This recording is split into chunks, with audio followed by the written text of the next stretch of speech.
శరణ్య, దర్శన్ ఇద్దరు రాత్రి బెడ్రూమ్లో పడుకొని ఉండగా సౌమ్య దర్శన్ బెడ్రూమ్ దగ్గరికి వచ్చి దర్శన్ అని మత్తుగా పిలుస్తుంది.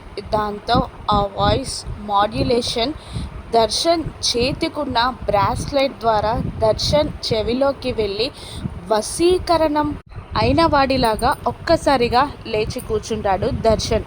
మెల్లిగా వెళ్ళి ఈ రూమ్ డోర్ ఓపెన్ చేస్తాడు. ఎదురుగా సౌమ్య కనబడుతుంది. సౌమ్య దర్శన్ని చూడగానే చిరునవ్వు నవ్వుతుంది.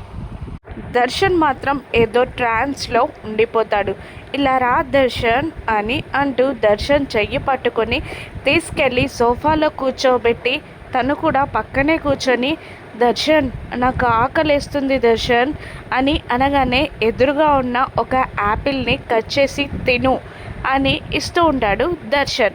ముందు నువ్వు తిను దర్శన్ అని అంటూ సౌమ్య దర్శన్కి యాపిల్ ముక్కని తినిపిస్తూ ఉండగా ఒక 2 బైట్స్ తిన్నాక నాకు ఆకలిగా ఉంది, నాకు తినిపించవా దర్శన్ అని సౌమ్య అడుగుతుంది. తను తిన్న పీస్నే తీసుకొని సౌమ్య నోటికి అందించబోతూ ఉంటాడు దర్శన్. అప్పుడే నిద్ర లేచి దర్శన్ కనబడకపోవడంతో రూమ్ డోర్ ఓపెన్ చేసి ఉండడంతో బయటికి వచ్చి అక్కడ సౌమ్యకి తినిపిస్తున్న దర్శన్ని చూసి షాక్ అయి కంగారుగా వచ్చి దర్శన్ చేతిల్లో నుండి ఆ యాపిల్ పీస్ని లాక్కొని పడేసి సోఫాలో దర్శన్ పక్కన కూర్చున్న సౌమ్యని లాగి పక్కన నిలబెట్టి చెంప పగలగొడుతుంది శరణ్య.